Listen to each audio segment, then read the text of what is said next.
Well, can I welcome everybody to this, I think now the fourth webinar we've had since lockdown. Can I particularly welcome those who haven't been able to join us in the past, who are here for the first time. These webinars are proving incredibly popular. We had at the last one something like 70 online and 420 views the last time I checked on YouTube. We do record these. I hope that's okay with all of you.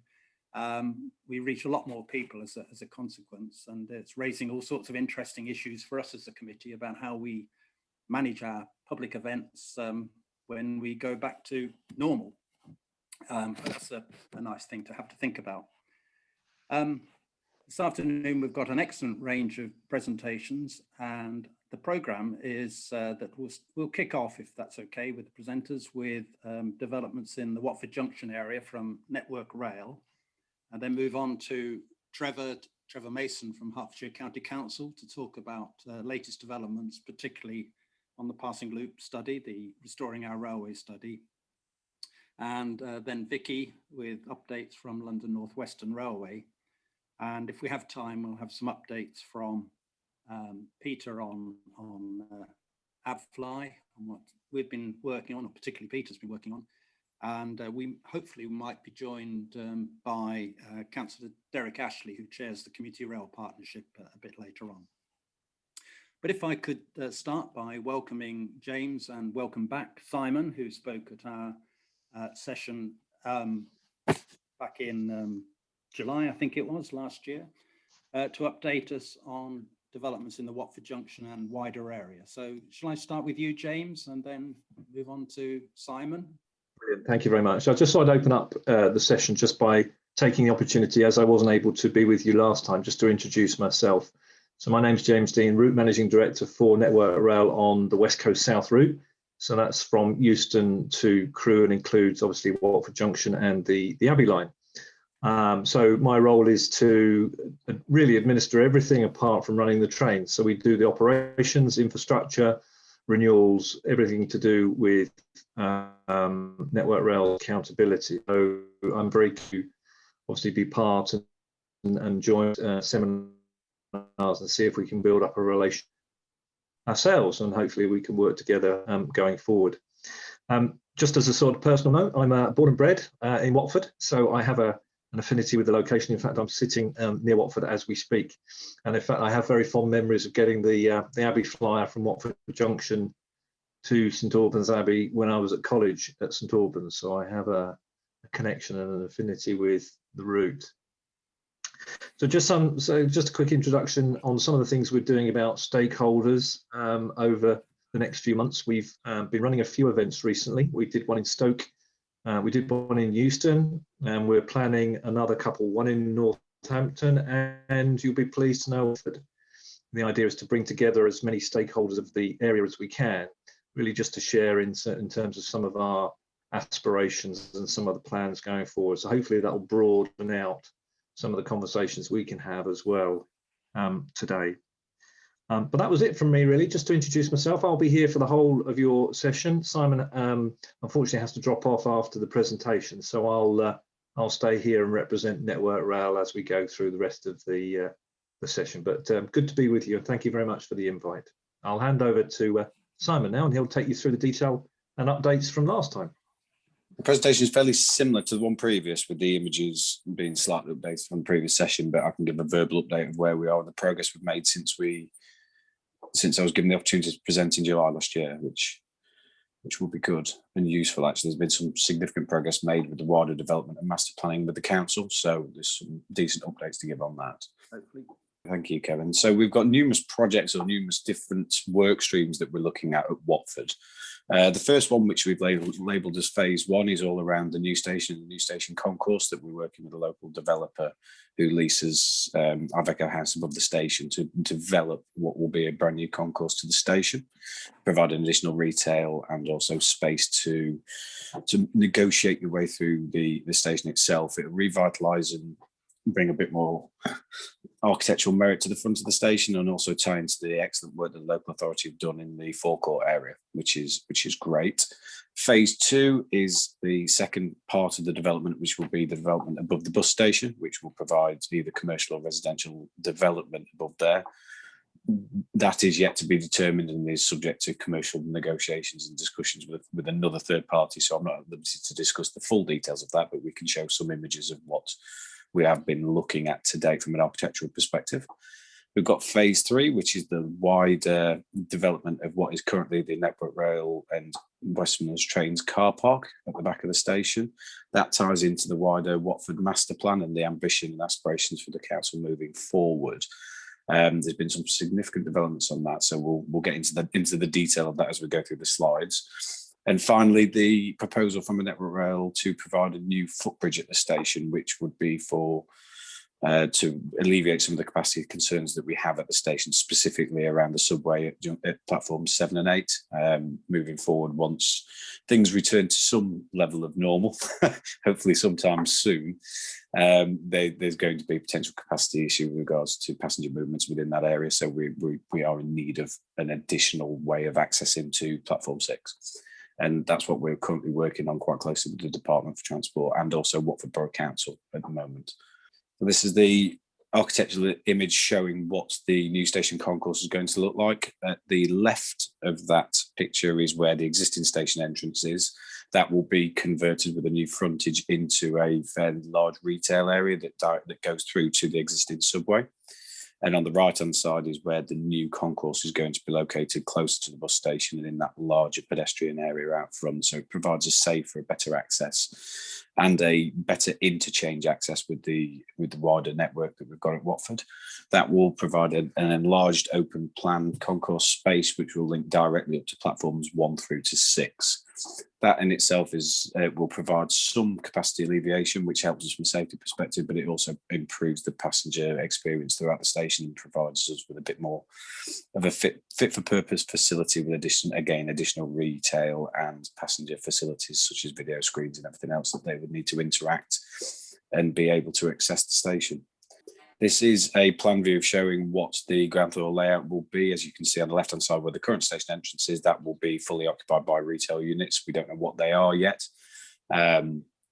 Such as the world post-COVID, those sorts of discussions with the market are ongoing as to who could and would be looking to pick and take up space within the station. The market is slowly coming back to us from where it was sort of 6 to 9 months ago. There's a lot more interest now in retail provision within stations because we can almost see light at the end of the tunnel relating to COVID, and there does seem to be a increased aspiration from retailers to get back operating within these stations as soon as within the next 12 months.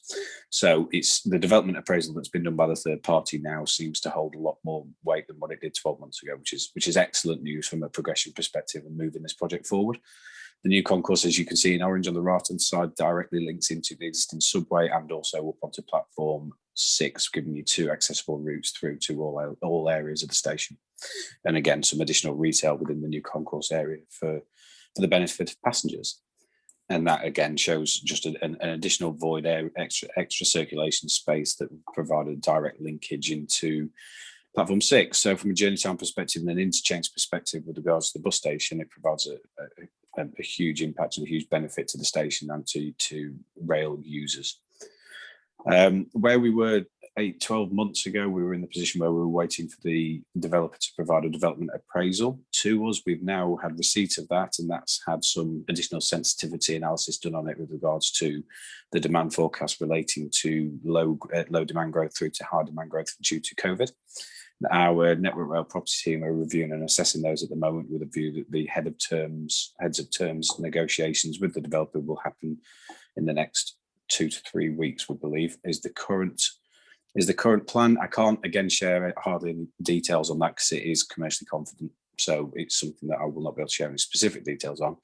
But rest assured, we are looking to progress this scheme as quickly as possible as soon as we've undertaken those negotiations relating to the development appraisal, which is good. So we should hopefully be in a position in the next 2 to 3 years where we've got hopefully a brand new station concourse, which should be operational. but that's subject to many caveats, so don't hold me to that. I know you're recording this, so please, I will caveat that right now. I think that's all we've got for phase one, apart from one more image, which shows again, that's the new station, an architectural image of the new station, which shows it's quite an impressive facility in comparison to the frontage that we've got at the station currently. These are some internal images that were created by our architects just to show what the internal concourse area would look like with the extended atrium and additional access points through to platform 6. There will be lifts and accessible lifts installed there as well. That just shows the staircase, but we will be providing additional lifts for vertical circulation as part of this project as well. This indicates when we do start looking at the interface with regards to phase 2. That shows at the bottom of the screen there the location where we want to site the new office development for phase 2, but also provide an additional and an extended concourse and bus waiting shelters within that space that connects directly into the new phase 1 building. So the aim would be that it would be one large intermodal connected point for multimodal interchange with regards to bus and rail. And there's also going to be a taxi rank located next to that as well for any kind of vehicle access, as well as a fairly large multi-storey car park being located to the right-hand side of where the office block is going to be. So there's some good outline plans there, a better way to connect and to access Watford and also the rail network, which is excellent. Yeah, that shows the extent of what we're looking at. So the orange block on the left is where the commercial, the office or retail development would be. And the area in blue would be a multi-storey car park, effectively, which would relocate some of the existing station car parking provision onto effectively Woodford Road. We do not have agreement for this with Hertfordshire or Watford Borough Council. This is just an aspiration at this stage. So we're not in a position to say this is exactly what it will be or what the scheme will be. But this is the proposal that we've had to date from the developer, which we will be assessing with all parties to ensure that it works not just from a network rail perspective and a developer perspective, but also from a highways authority perspective as well. It's quite a congested area, so we need to make sure we don't adversely impact the highway infrastructure in that area as well. But this is what's been tabled at the moment, and all the relevant development approvals, traffic modelling studies, and etc. are ongoing via the developer and their consultant. So we should be in a position where we have a bit more information on that in the next 4 months, was my understanding on that. These images just give you a sense of scale to what the developer was thinking. We're looking at around about a 12 to 14 story building. Anything larger than that doesn't fit in with the local town plan with regards to sizing and volume development within Watford, this specific area of the master plan anyway. So that is going to be the maximum size of the development as we know it. COVID has had a slight impact on this with regards to what is going to be the demand for office space moving forward. So this element or this phase of the project is almost on hold at the moment until we have a little bit more understanding about what the demand recovery is going to be like for office space moving forward. Phase 3 is the one where we've had some significant discussions with Watford Borough Council and Hertfordshire with regards to how do we free up and how do we unlock this triangle of land, which is what we know currently as the car park, the station car park. It's effectively landlocked with the exception of a small subway that's located next to the current station entrance to access in and out of that area. So what we've been working on is with the Watford Borough Council and also Deloitte, a consultant, is how do we look at accessibility points or additional accessibility points to be able to free up and unlock this site for future development, which would be a residential and commercial development on this site, as well as the development of sites adjacent to it. So you've got kind of the life site on the opposite side, where just next to that white triangle, where we could be potentially looking to work with other developers to fully develop out what would be the Watford Borough Council's wider master plan. We have recently jointly employed Deloitte to undertake a study to look at how we could potentially bring these sites forward. And that study is due to commence within the next 3 to 4 weeks. Again, I can't share too many details on that because Watford Borough Council are leading on that, but Network Rail have been engaged because it does have an interface with some of the areas of our land. The white triangle of land, interestingly, is where we're looking to potentially relocate most of the car parking from the red area with an additional connection point, which would be a footbridge connecting into the new footbridge, which I mentioned earlier. So I'll talk about that in a little bit more detail when we get through to the slides on the footbridge. But this site is being looked at not just by Watford Borough Council, it's also been the developer we've been working with on phase 1 and 2 has also put a proposal in for how they would look to develop that site that ties into phase 2 and phase 1. And Network Rail have also got a joint venture with an organisation called Solum, who are also looking at options of how we develop that site. So we've got 2 or 3 different people looking are very interested in looking at this as a site. They see true value in being able to develop that. And we think that, and we feel over the course of the next 12 to 18 months, this will gain some momentum to help develop the area and provide a wider benefit to Watford. These are some indicative plans to show some scales, some volumes of what buildings could be potentially located on that site and the amounts. I'm led to believe that there will be a new school in the local area that would need to be provided, not necessarily on Network Rail land, but on potentially Canada Life land or the Red Rail land adjacent to it. All of these will be in keeping and tying into the already planning approved Berkeley Home site, which is located on the side of the range near Penrose as well. So all of the site developments will be linked together by the council, and we're just looking at ways in which we can promote and support that. So all of these are just indicative with regards to phase 3 as to what we could potentially achieve. None of this is set in stone. There's still a long way to go to understanding how we unlock this site and what is the best access, because it is quite tricky down there, to be perfectly honest. And we've got the concrete batching site plants as well there, which could cause some long-term strategic issues, but we've engaged with them and we're looking at potential alternative locations for them, which would provide a potential very good access point at the north end of the site. So the footbridge is an element that Network Rail, as I've mentioned earlier, looking to develop to alleviate the capacity concerns regarding the station. We have submitted a funding request to the department for RNEP funding to be able to develop this option, which would be a footbridge which would serve the station from platforms 1 through to 11. What we are in the process of building the business case to make sure that we secure that funding. Can't say a lot more about it at that point. It's the significant challenges with regards to spending review and everything else. But again, at the moment, we're still working through some of those difficulties and challenges with the department to be able to secure funding to further develop this. We're also, in tandem with that, working with Watford Borough Council to understand what the requirements would be to extend this footbridge across the Abbey lines and connect into that white triangle of land that we saw in one of our previous images. That will provide wider connectivity to the north side of the station and provide a fully accessible route through from the Canada Life side to the Abbey branch and through into the new station. That's a separate item that would need to be funded separately or outside of the rail funding we would be able to secure, because it would be an enabler for a residential and a commercial development as part of the wider Watford master plan. Watford are looking at getting funding to support with that. So when we undertake our feasibility and design for the footbridge, we will also include an element of design for for the add-on section, which would serve the Abbey line as well. And this option is effective, and that's indicative of that. So the extension there is the section that we're working with Watford to define what the requirements are and where the funding is going to be able to come from to support with what we're asking from the DFT.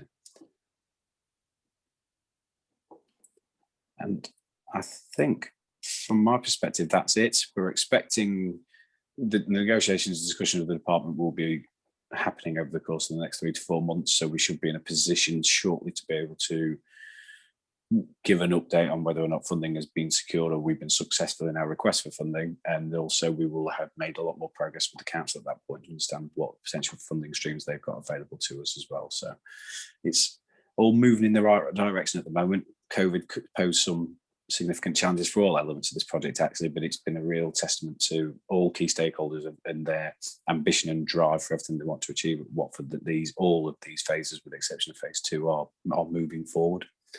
And there's been some good dialogue between all parties. And that's me, Kevin. So if there's any questions now, I think I saw a couple pop up. Excellent. Thank you very much, Simon. And before you, James, there's been 2 questions come through. One concerns the design of the bus station. I'm not sure how far the bus operator and the county council have been involved, but concern was expressed about it being an enclosed bus station beneath a multi-storey, and the questioner poses examples of where there's some very unfortunate environments in Luton and Northampton, for example, of such designs. Could you elaborate on the thinking behind the bus station? They haven't bottomed any of that out, quite frankly. The discussions have been happening with the bus operators and also the county council, where we don't want to have an enclosed space for the bus station if we can help it. So the current design thinking is that a new lay-by orientation would be provided where it's not enclosed, so it would be in the outside air, and it'd be a new lay-by off Woodford Road that they would be able to access rather than the way that they access it currently. I don't know if you know how they do it currently, but they come in and then they almost do a U-turn within that space, which is, as an operation, is quite unsafe anyway. So if we were to do some small rerouting of the buses down Woodford Road, we would be able to allow them to access a lay-by, which would then connect into the phase 2 building via the enclosed bus shelter areas, including one dedicated for the Harry Potter Warner Brothers bus. So the current thinking is that it wouldn't be enclosed because of some of the issues you've alluded to there. Yeah, exactly. So the covered accommodation is for waiting passengers rather than for the buses themselves. Correct, yeah. Yeah. The second question concerns access for the disabled to platform 11, which is somewhat less than desirable at the moment, involving a huge detour, and how far access for the disabled is being incorporated into the design of the station to platform 11, the Abbey Line platform. Yes, as part of the foot budget will need to be included for. We can't provide only accessible, a partially accessible foot budget would need to be accessible to all parts of the station. So all access requirements will be met. Right. So that means disabled access from the main part of the station across to platform 11 and vice versa. Correct. Yes. Yeah, we would have to do that. Somebody asked about the footbridge crossing over Woodford Road into the early phases. I'm not quite sure. Is there a footbridge crossing over the road? No, there was a potential option to connect the new TJX building into the phase 2 building with it, because they've got a crossing currently, haven't they, that's going in above Caledon Road. And I think there was a suggestion between developers that they may look to do that at some point, but nothing's been agreed on that or confirmed. Right. And to be honest, it's not a network rail. It wouldn't be a network rail agreement that anyway. That's something that would be between the council and the developers. Right, sure. Another question. It seems though the bus station is attracting most of the interest here. The question about not all the buses at the moment fit into the existing bus station. The 258 route, for example, parks on Woodford Road. The question is, I guess, is will the new layout allow for all buses to be off the road network and into the bus station? It needs looking at in more detail. Where we are at the moment, we think we've provided sufficient space to be able to accommodate that, but a detailed study needs to be undertaken to be able to just to confirm that. And if it doesn't, we'll need to look at alternative options. Right. Here's a question on the actual station and the Abbey line. And that is whether in the plans for the revised station layout, given that you're removing the car park or changing the car park, has any thought been given to routing the Abbey line back into its original routing, which is more or less where platform 10 is now, and the disused platform opposite it, which brings it closer to the rest of the station, in other words? I think that's the question. Not something we've looked at as part of the station development. It's something potentially, I don't know, James, if you can support whether there's some discussions with our strategic planning team that, or we could take that away to have a discussion about. Yeah, we'd have to take that one away. I don't think there's any plans at the moment to use platform 10 for that. So that's a good question we can take away and come back in correspondence. It does have several benefits, I guess. From the passenger's point of view, it brings the trains closer to the rest of the station, and also frees up land to the east of the, or northeast of the station as well for development. The consultants that are on board to look at that wider development piece will probably will cover part of that review as part of their study as well. But Network Rail ultimately will need to make that strategic decision. Yes, interesting. Someone else has also asked the same question, so it's obviously something which has prompted a lot of thought locally. So Yeah, I think that's all the questions I've had that have come through for the moment. So, I mean, if James, if you're staying later on, if anything does crop up in subsequent discussions, perhaps we could come back to you. But can I thank Simon very much for that detailed presentation and for the update, and thank you both for taking the time to join us this afternoon. Thank you. That's great. Thank you. Thank you all. And we'll move on now, if we can, to Trevor, if Trevor is there. I am here, yes. Hi, there he is. Slides on screen? Yes, yeah. Brilliant, okay. So thank you. So I'm Trevor Mason. I head up the strategic transport and rail team at Hertfordshire County Council. Been to previous webinars and other AbFly meetings, so a lot of you will know me. Just want to go through primarily the passing loop study. Let's click on. Just quick up with a summary, so you got the whole picture, and then I'll come on to the detail. So, as people who are on previous webinars would be aware, that we've made a successful application to what is known as Department of Transport Restoring a Railway Programme, which has meant we've been working on a document called the Strategic Outline Business Case, which we have just recently completed. So we're at the stage of awaiting Department of Transport feedback on whether that meets requirements or not, and therefore whether it goes into the next steps in the process. So that's the outline pitch, and I'll come through the detail of all of those points. So the Restoring a Railway Programme, for those of you not aware of it, it's Department of Transport, i.e. central government programme, which launched early last year. And its purpose, it says in the second bullet point there, excuse me, is funding to reinstate ACT local services and restore stations, often referred to as restoring the beach and cuts.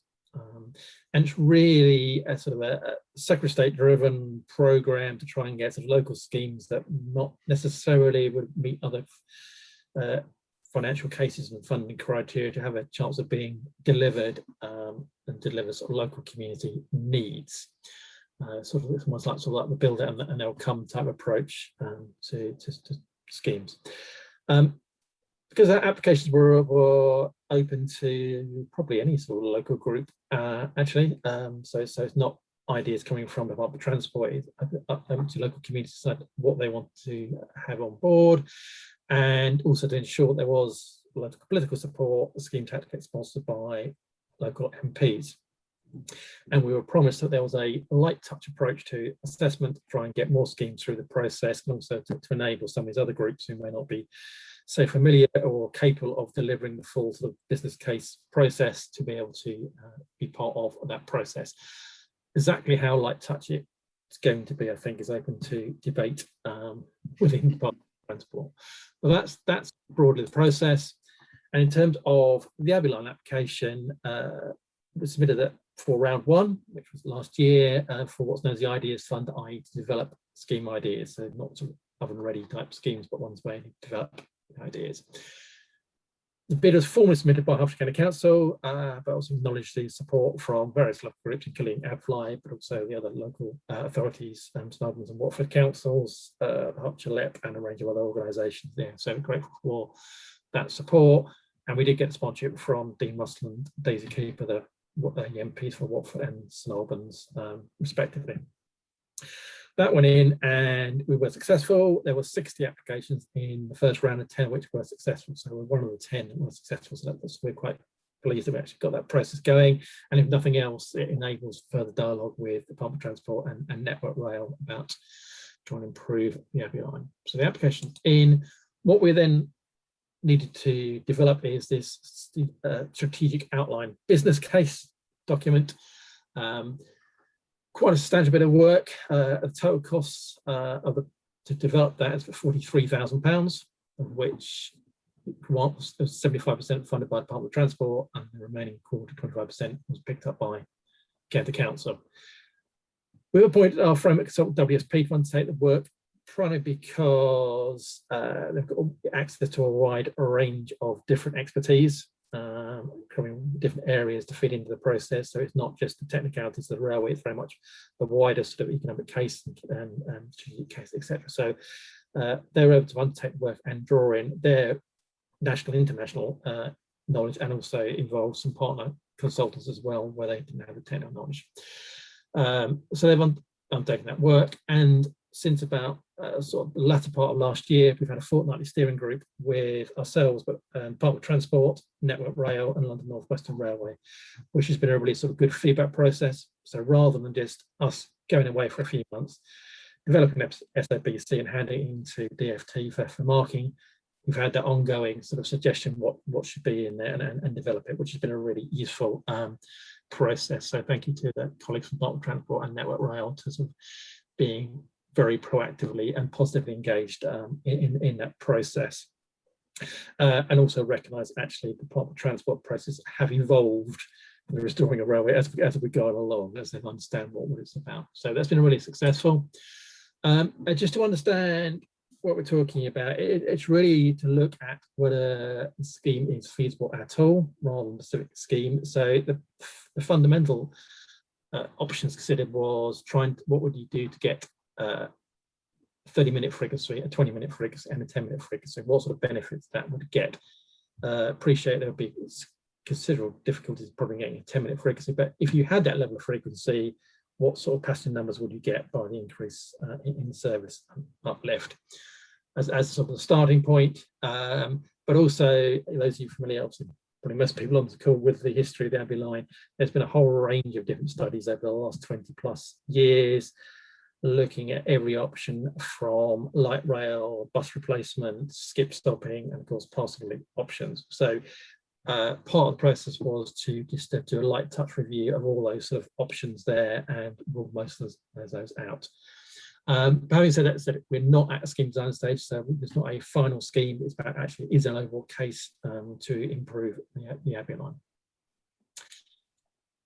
The strategic case is one of the elements of it. That's important. So I'm just examples on here, but it's fundamentally not going to be about the financial case. That's not what's going to cut it, or else we would have put bids in earlier. It's about what does this deliver for the wider community, which is the whole ethos of the Restoring a Railways programme. So it's looking at factors such as journey times. Diagram on the right is about the congestion on the local road network, particularly noting the A405, the parallel route to the Abbey line, is part of that, actually forms a junction of the M25 and M1, and therefore actually if we get traffic off that and onto the Abbey line, we actually improve the national strategic motorway network. So there's always other benefits, and the table in the middle is just an extract of the whole. There's a load more rows there to say what's the economic growth issues, what are the environmental benefits, etc. So just looking at the picture in as a whole. So rather than saying pure economic terms, is this a go or not? It's actually what would this do for the local and sort of wider area in terms of generally improving the opportunities, but transport for the community as a whole. That's important because when we actually look at the key messages, we look at the pure economics of it, what's known as the BCR, the benefit to cost ratio, comes out as a minimum 0.4 to 1, which means for every £1 you spend on it, you only get 40 pence worth of benefits. So for the minimum, it needs to be 1 to 1, and most schemes will need to be 1.5 to 2 to 1 to sort of start passing through the traditional scheme appraisal schemes, which is why most of these schemes haven't been progressed in the past. So it's not going to rely on the sort of the Treasury economic cases that the scheme looked at. It's going to rely very much on the strategic case. Actually, if you build it, it'll be a good thing to do type approach, which I fully support. And therefore, it will rely exactly how much this Restoring a Railway programme does continue in its current guise. It's very much sort of led by Grant Shapps as Secretary of State. So hopefully that will continue. I think there's some confusion in parts of DFT who are more used to the sort of the traditional pure economic Treasury book appraisal as to why these schemes are in the process. But Restoring a Railway is a separate appraisal and assessment process there. So it's important that we've got to keep pushing the strategic case and recognising the pure economic case actually isn't good and it wouldn't get anywhere purely on that basis. So really, the Restoring a Railway programme is the real big opportunity to get work done on this line, and it can't get it through its process. It's probably going to be put on hold for a generation, probably in terms of the ability to fund it. So it's important. In terms of where we are, we submitted the strategic outline business case on 31st of March, so about 2 weeks ago. It's now being looked at by various people across Department of Transport and elsewhere, and they come together in an expert panel on the 27th of April, so quite soon. We're not quite sure the outcome of that. I'm hoping that if there are some deficiencies in the document, they'll actually come back to us and give us an opportunity to revise those. That's the sort of spirit of restoring a railway, but we're not entirely sure, but hopefully that's the process there. And we've got meetings just after 27th of April to pick that up. And then finally, we'll move into the restoring a railway decision-making process, which I say is different from the usual sort of rail scheme decision-making process, because it's not about the economics, it's about other factors as well. So that's the process, but actually, it's likely to be surprisingly quick by the usual standards for such processes. So that's good, we'll know where we are. Obviously, that we wait what comes out of that. We may not be successful into that process, but fingers crossed, if it's still got the green light, then the next stage of the process is to submit what's known as an outline business case, which we could do later on this year and get that in. And then if that gets a green light, then it's the full working up the scheme design and everything around it, which we do by about autumn 2024. And then if that gets the tick, is then just making sure there's a funding stream for it. And so potentially delivery could be from 2025 onwards. Now, I'm not saying it's going to be in 2025, it won't happen at all, but potentially it could be that quick. And the whole idea about the ethos behind restoring of railways is this is meant to be schemes delivered quickly. Grant Shapps said he wants to see schemes on the ground as soon as possible. So if the Abbey line scheme does get through all the stages, it will happen fairly quickly, rather than something that will sit there for years and years waiting to be delivered. But so there's no guarantee around that, but at least we'll know one way or the other. So that's really positive. So I think that's really all I want to say on that, really. So yeah, good news is obviously we got the funding to develop this document. It's now in. We are now sitting waiting for Department of Transport to come back with any sort of comments or yay or nay to it. So happy to answer any questions or take any comments on that. Excellent. Thank you very much, Trevor. So far, I've had no questions come through. Repeat the invitation to participants. We've got a good range of people here today. But are you able to hang around for a little longer if people want to just think about what you've been saying and ask? Yeah, I'm here to the end. I'm just looking at the chat. I think there are some questions. Oh, right. Maybe you're getting some that are not coming through here. So I've got one. Journey time comparisons look rather unconvincing because they appear to be between two different terminal. Yeah, I mean, sorry. It's just this slide was just an example of the sort of other factors and things we need to take into account rather than necessarily being required figures. So it's just an illustration of this is not purely about the traditional economic appraisal that you do for any transport scheme. This is looking at sort of the wider benefits for that. Access to the north side, I think that's station development. Does the proposal include extension of the line into St Albans main line? Actually, no, it doesn't, and that has definitely been ruled out. Network Rail advice is that because the capacity on the main line pre-high speed 2, that's something that just can't happen. So they were very clear that that's not something that would be part of this proposal. Whether it's something that could be added later in the future when capacity release of high speed 2, when that comes along, that's something else. But that was made very clear by Network Rail that we should rule that out at this stage because they just couldn't deliver additional train paths on the main line. It's a question, where will the loop be? Don't actually know. So at this stage, there isn't a scheme design. Obviously, the traditional point of view it was halfway along the line, a brick where the old loop was until the 1960s or whenever it was taken out. Obviously, it makes sense to have a loop there because the land's there. Basically, it's all within, as far as we're aware, still within Network Rail ownership. There's not issues around sort of planning issues. But it also depends on the frequency of the service in terms of what that means. So it's like half-hour service at Boston Liver Bricker would make sense.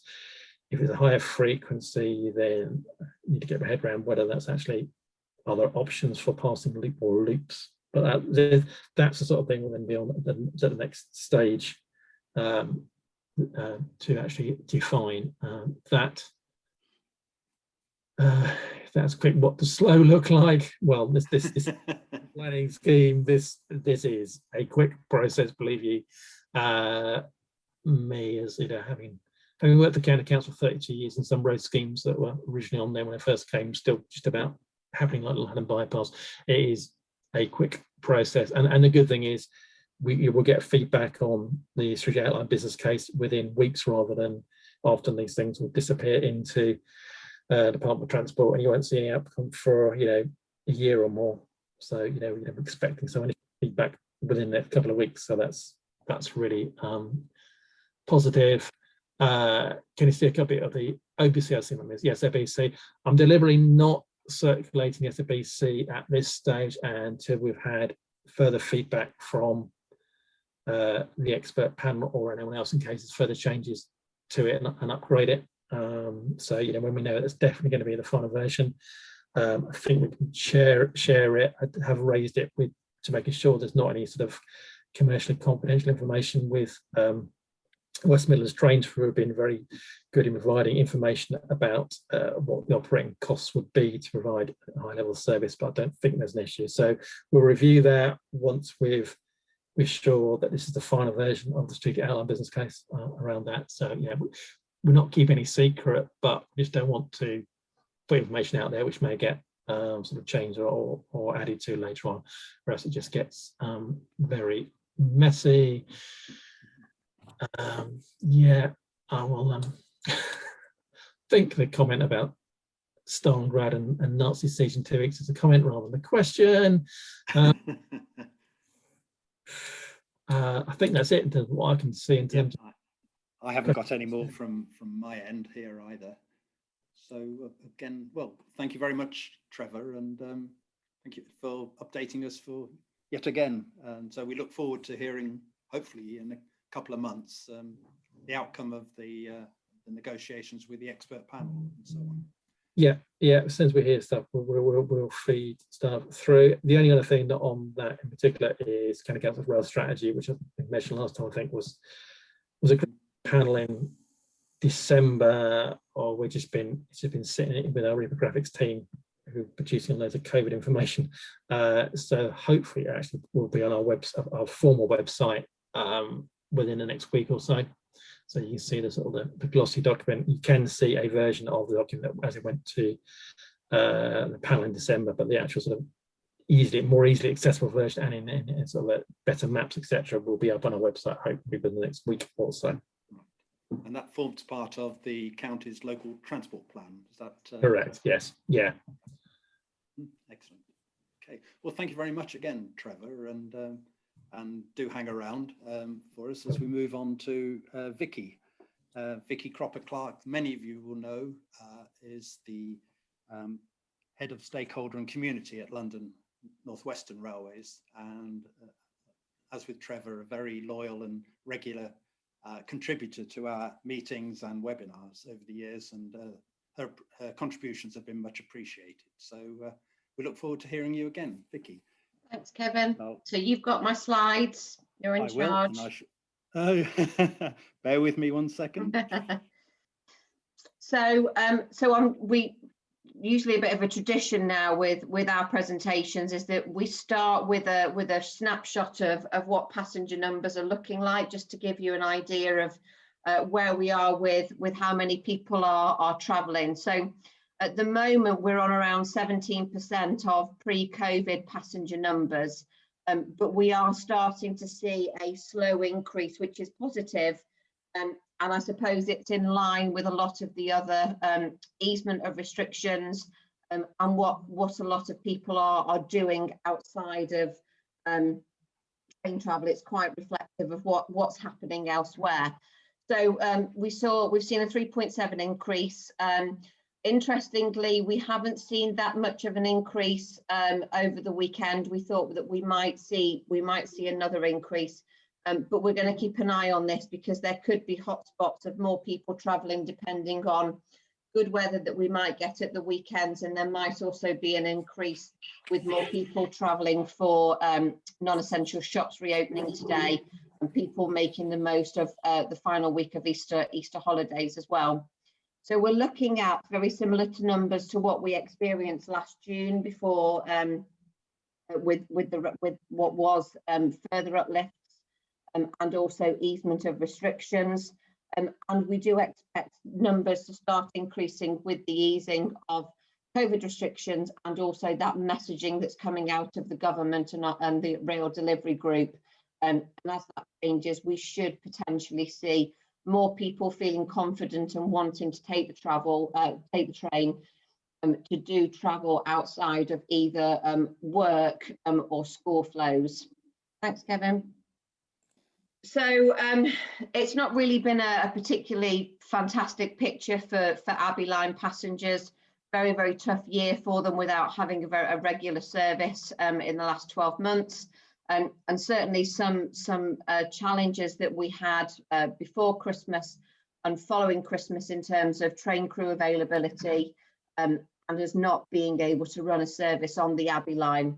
So on the 8th of March, we introduced an AM and a PM service, which was targeted mostly at school flows and school children being able to travel Monday to Friday, and it was worked around the start and the finishing time of school children.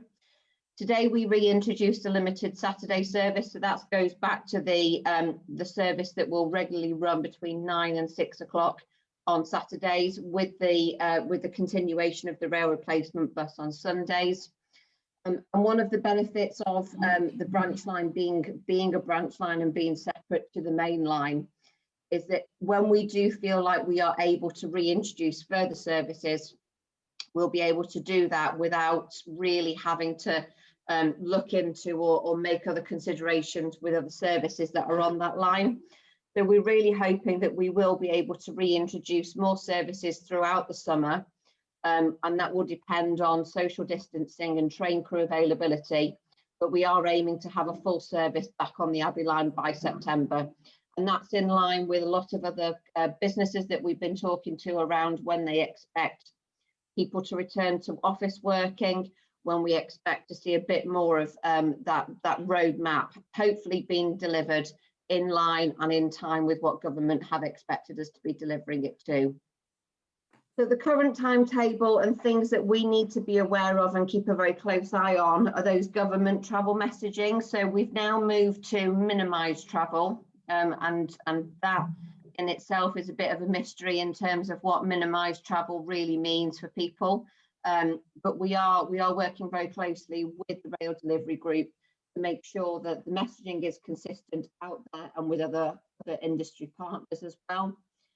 Driver training bubbles have been in place during lockdown, but because of how small those driver bubbles have had to be, it means that we've lost a lot of time and a lot of progress with the training of those drivers.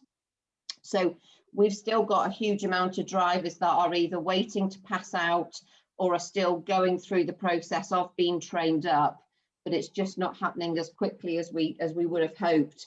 And that has been one of the biggest impacts in terms of our train crew availability over the last 12 months, because although we did recruit a huge amount of new drivers, they've just been stuck in the process because we haven't been able to pass them out and get them out onto the train to do all of their training. So that's one thing that we are quite grateful of now, that those bubbles can probably start to increase, and that will mean that the passing out of those drivers will get a lot quicker, and we'll be able to see more people out and about, but also in the pool of people that we can call on to run Abbey Line services. There's been a slow return of frontline colleagues. So at the beginning of the year, we did have a massive challenge in terms of train crew that were off sick, either COVID related or they were shielding because of other people in their family that were off ill. And we've also started to see the return of the shielders and also the clinically extremely vulnerable have started to return to work from today onwards. So that's another step for us to start being able to provide a full complement of train crew, either at the station or on the trains as well. And we're still not sure when social distancing will end for rail or end at all, to be honest with you. For a lot of people, it's still not very clear whether social distancing will end on the 21st of June, or whether something like social distancing on a train will be with us for quite a considerable amount of time to come. So it really is a very watch this space. We're talking with other colleagues, with other train operating companies, just to make sure that we're doing everything in line with what everyone else is doing, and it's in line with industry progression and as the industry moves on. One thing that we have been doing during lockdown is looking at introducing a class 350 onto the Abbey line. So it has been a committed obligation for us to change the rolling stock on the Abbey line from a class 319 to upgrade it to a class 350. Since the beginning of the year, we've been working really hard to get that route cleared for an introduction of these trains from May, so that they'll be introduced from the May timetable onwards. They're a lot more reliable. So this morning we had a failure with a 319, and that's just another step that we would take to make sure that the reliability of that rolling stock on the line is improved. There's more flexibility in terms of us being able to swap over a unit if something does go wrong. So if a 319 breaks down, it usually needs to go back to Bletchley, whereas if a 350 fails, we can swap it out with a unit which is much closer, and then we'd be able to get the service back up and running. And to be honest with you, they're a much nicer environment for passengers, a 350 compared to a 319. It's more up to date, you've got more modern technology on there, and even though the journey is only 16 minutes end to end, we do think that it would deliver a huge amount more of customer benefit to be running one of these trains on the line. We've been working with AbFly and also the Community Rail Partnership on the timetable. So the timetable will be very similar to the frequency in terms of what we're running on the line at the moment. And through the consultation process that we have done with Peter Brooks, comments were made around tweaking the timetable so it's more of a clock face timetable, more user friendly, and will work very nicely with school children, their start and their end time as well. And there's also working on some of the challenges that exist currently in terms of running the 319 to make sure the alignment of the Harrington humps works with where people with mobility issues get on and off the train. Also, there's no working toilet on board of 319 at the moment. So one of the things that we're looking at is being able to swap the unit out so that it can go back to a depot to be tanked and to be able to come back into service with a full working toilet on the train as well, which I think would be a huge step change for passengers on the Abbey line compared to what they have at the moment. For those of you that are eagerly aware of the Williams review, we're still waiting for the publication of that, and we've been told that there has been a delay, possibly until the end of PERDA. So the publication of that we're still waiting for. With the help of the FT, we're moving from what we're currently on at the moment, which is an emergency measures recovery agreement, an IRMA was what we call it, onto a direct award contract. And that will potentially start from September this year. We're working with DFT in terms of what that looks like, what it means for train operating companies. So there's still a lot of questions that need to be answered. And we know that we need to build recovery back on the Abbey line, but for across the rest of our network as well. But specifically for all the branch lines that have either had zero service or a very, very limited service for the past 12 months. So there's a lot of work that needs to be done around people's confidence when taking the train, and building up that patronage again that have potentially gone and looked elsewhere to use other modes of transport to get to work or to do their shopping. So we need to make sure that we're talking to them and making them aware that the services have returned and that people can start using our trains again. Transport Focus have been creating quite a lot of research during the lockdown, which has been really, really helpful. And we have a good contact with Jeff Grant, who's our what we call our critical friend in terms of keeping us in touch with a lot of the research that Transport Focus have been delivering. A lot of the messages in terms of what passengers are telling us at the moment is for us to carry on doing what we're doing in terms of keeping the trains clean, making sure that passengers and members of staff wear their face masks, making sure that the trains that are running as long as possible so that people feel safe and they feel like they have got room to move around or sit away from other passengers on the train. And they want to see price-led promotions to win back passengers when the time is right. They want to know that there are incentives and there are rail packages that people will be able to find affordable, but also works for the change of people's commuting life.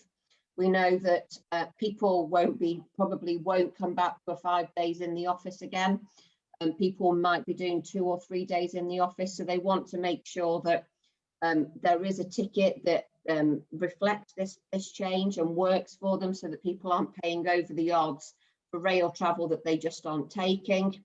And what's happened with those people that have continued to travel during these times is that they've quite enjoyed getting used to an empty train with lots of seats, not having to rush for a seat first thing in the morning, or having to stand the whole way.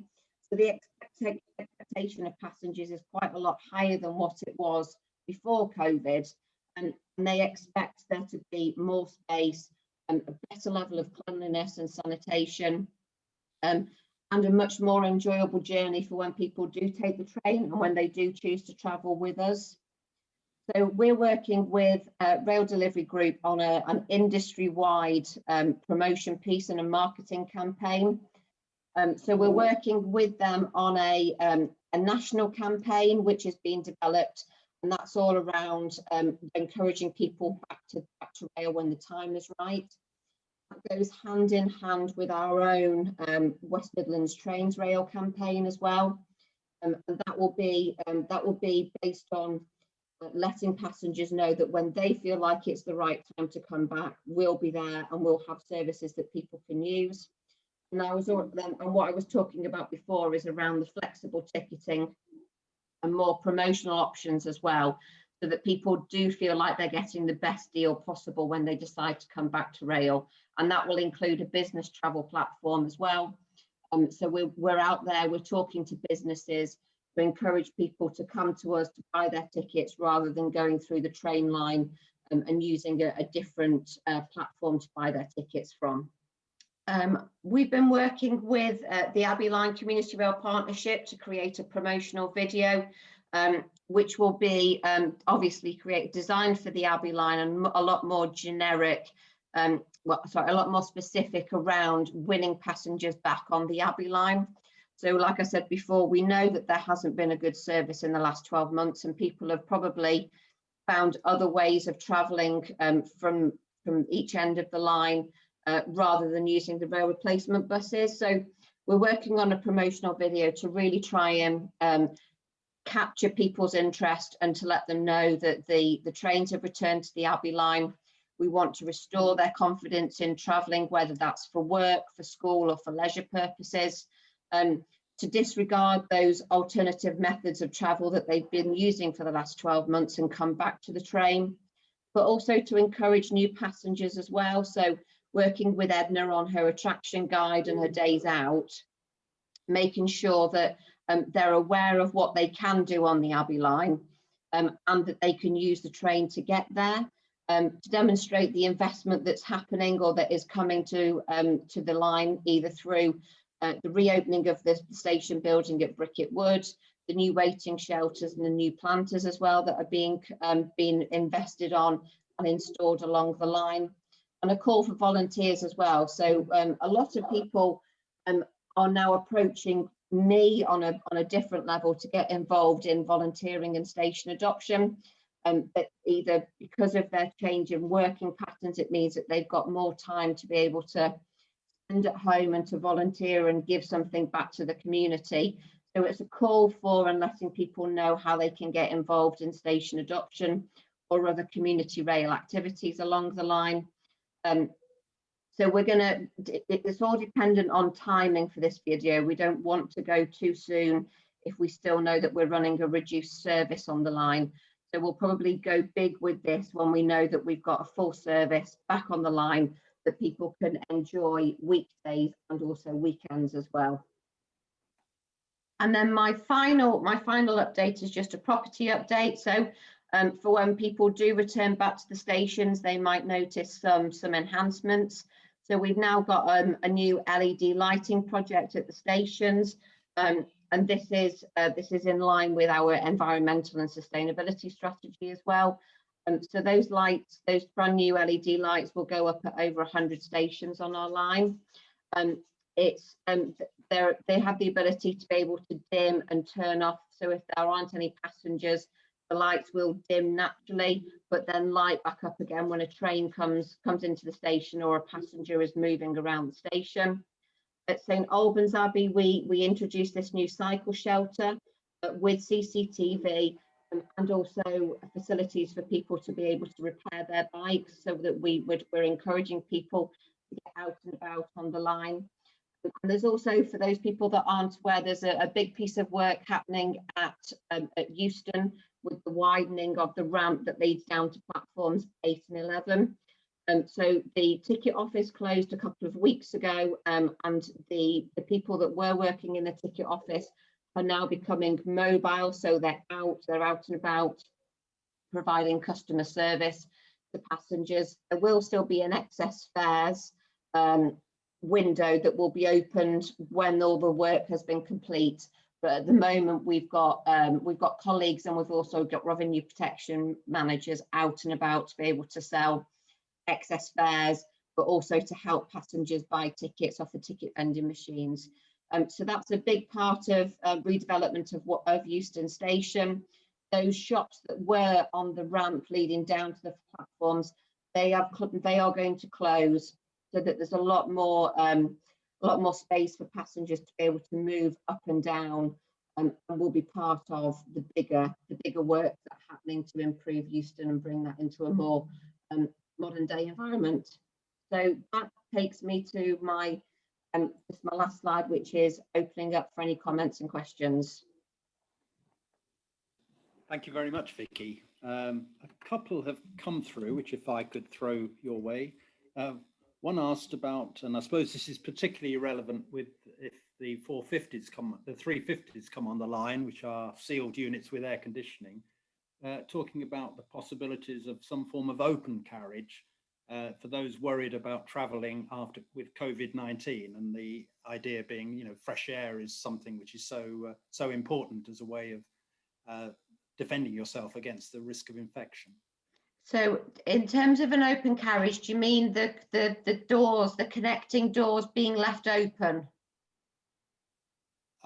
It's not clear. I think they're really talking about how we can encourage people back on the trains who are concerned about being in a sealed unit.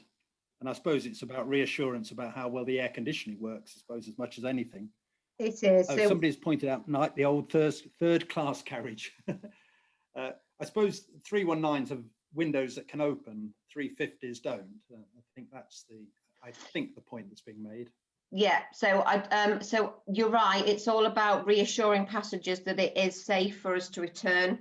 A lot of reassurances comes from how often the train is cleaned, and having mobile teams around the network being able to get on the train, clean the train regularly. So I think as far as the ventilation is concerned, I don't want to say that the air is recirculated or that we put fresh air in. That's something that I'll need to take away and look at.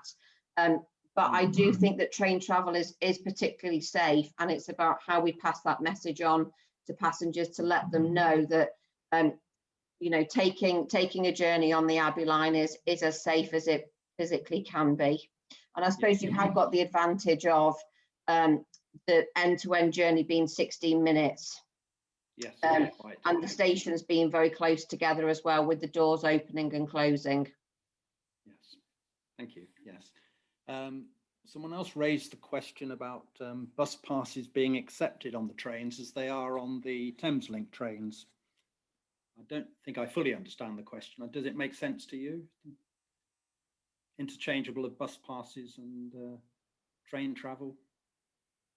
I don't know if they mean senior rail cards and student, rail cards of various sorts.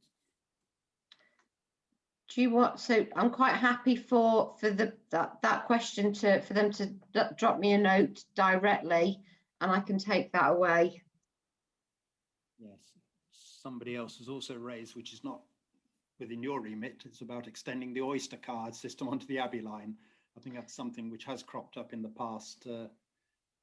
My understanding is the Oyster card system has probably got a limited life as people move to using other forms of smart cards. And that's the way forward in terms of the way that we're going in terms of the introduction of our smart card that's available. And then the next step would be able to be, you load your money onto that and you can just do tap and go. But with that, there would need to be a massive fares reform. But for us to be able to do that, it would be quite a big industry piece of work that we are pushing the rail delivery group to look into. Yes, industry-wide. Yeah, it's huge, and it would be a massive piece of work that I think probably does need to be done at some point. Yes, the original questioner on the bus pass has come back. Apparently, the Hertfordshire County Council bus pass holders get reduced rail fares. Right. Okay. I can take that away, because I think we're looking to introduce something quite similar on the Marston Vale line, where if you have a local bus pass, you can get a reduced fare. So happy to take that away. Yes, that seems to be the point of that question. Yeah. Yes. I think that's all the questions of the train operator. So again, thank you very much, Vicky, for your very comprehensive overview, and it's good to hear that so many things are moving forward since we our last session before Christmas, both in new trains and the resumption of trains on the line. So thank you very much again. You're welcome. We have an additional item on the agenda. I'm very pleased to welcome Councillor Derrick Ashley, who's the chair of the Community Rail Partnership. I think he's with us somewhere, isn't he? Who we've invited to give us a quick update on things from the Community Rail Partnership point of view for those who are not involved in it. I'm over here. Hello. Good afternoon, everybody. And first of all, apologies for turning up a bit late. We've got sort of back-to-back things at the moment. Thank you all of the contributors. I mean, I'm very pleased that we've got this project underway to possibly finally get the passing loop. And I think Trevor makes a very good point that this, and indeed a number of other rail projects, will not be solely determined on the Treasury model. And I think it'd be worthwhile us pointing it out, and I may take this back, that if in fact you relied on the Treasury model, you wouldn't get anything done at all on rail, pretty much. And those rail projects that have been undertaken in the last few years, I think I'm right in saying that all of them have actually overshot on their business case. You know, the classic example, of course, is the borderline up in Scotland, but most of other rail investments over the years, which have been sniffed at by the Treasury, by and large, have delivered beyond the business case. So we do need to just bear that in mind. But I do say this is not solely about economics. It's solely about delivering a much better transport network in a very, very congested part of the county. So I hope we can, I look forward to seeing the outcome of this. And as Treasury, as Trevor said, it's going to be lightning quick in government and civil service terms. So I'm looking forward to the outcome. Meanwhile, glad to hear we're going to get the 350 trains. And and also disappointed that we haven't got a full service yet, but hopefully we'll get that in the end. Very useful for people to know they've got a toilet on the train. I think that's a very big step forward, and thanks for the effort for trying to ensure we actually do have that. But I'd just like to thank all the members of the Community Rail Partnership, and indeed AbFly for their continuing support to try and support this this line. As I say, as far as I'm concerned, and currently I'm the cabinet member responsible for strategic transport, this is an essential link in what is a very crowded part of the county, and what will be a lot of additional development coming along. I mean, you know, the amount of development in Watford is incredible that's proposed. This is all potential custom for the line. And indeed, there's quite a lot of development coming along in St Albans. We just have to make sure that we leverage the benefits of this line as much as possible. But just thanks to everybody who came this afternoon. And as I say, if I'm around after the election, I look forward to seeing the outcome of the. Okay, thank you very much. Thank you very much indeed, Derrick. All right. Thank you. Cheers.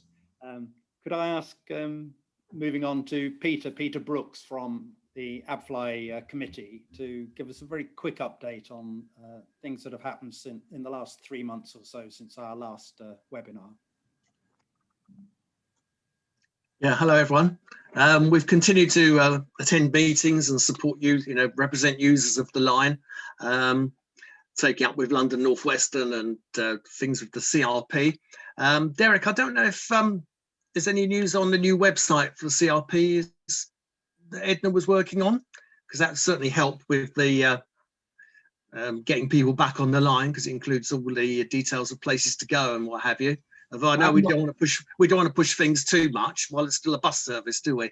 No, exactly. I mean, as you say, that's an outstanding, and I think we've got to decide what the best time is to actually get that back up and running. But I'm not sure where we are with that at the moment. Peter, I'll have to follow that up. No, I mean, certainly we want the line promoted, but I think from our point of view, we don't want to promote buses.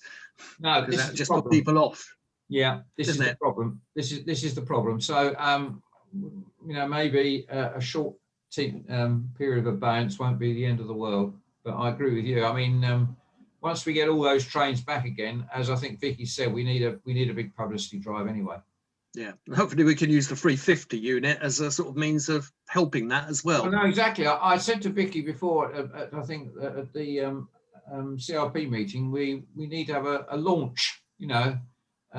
As far as we can have a launch in these difficult times, to get a bit of press and publicity to say, you know, brand new trains, etc., so yeah. Whilst on that subject, there was a fear that the introduction of 350s would mean that the service frequency would have to reduce slightly, but luckily that's not the case now. And as Vicky mentioned, we've submitted our own ideas for a revised timetable, which makes it a bit more easily rememberable as much as you can with a 45-minute frequency, while still maintaining the sort of peak flows and the 2 key school trains, which we want to keep. Correct. Yeah. So I think that's all from us. Thank everyone for their support. And okay, thank you very much, Peter. Yeah. Well, I could. Unless there's any of the panel wish to add anything in the light of the subsequent presentations, I'll move on to wrap things up nicely in time. I think we hope for 5:30 finish to let you get off and have your meals or whatever recreation you're having, or go down to the pub for the first time. Yes, first pint. Yeah. I wonder how I guess some would be doing that. Thank you all very much. Can I particularly thank our presenters from Network Rail, Hertfordshire County Council, and London Northwestern Railway. Thank you all of you who've participated in wonderful numbers. I mean, far more than we ever used to be able to get in our little room in Bricket Wood, where hopefully we'll be returning sometime in the not too distant future. But in the meantime, whether it's by webinar or whether it's actually in person, can I wish you all well and hope to see you again soon. Thank you.